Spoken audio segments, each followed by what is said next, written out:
মামা, সবাই তো ঠাকুর দেখতে গেল, আমাকে ঠাকুর দেখতে নিয়ে যাবে না মা? না শোনা, আমার তো শরীর ভালো না, আমার জ্বর এসেছে, আমি যেতে পারবো না। আমাদের জল ফুটিয়ে দিয়ে দিই, চলো তাহলে তোমার জল কমে যাবে।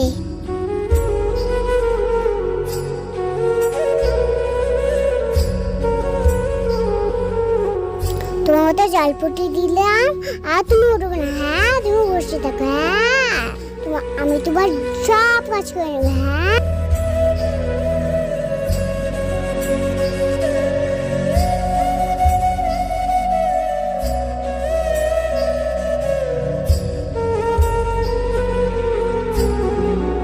আর তোমার মাথার কাপড়টা শুকিয়েছে, তোমার তেল দিয়ে এসেছে, তোমার মাথায় তেল দিয়ে দিই। তোমার লাগতেছে, আমি তোমার মাথায় তেল দিয়ে দিছি। এবার যাই, তোমার সব কাজ করে নেবো আমি। হ্যাঁ মা, এবার থাকো তো, আমি গেলাম।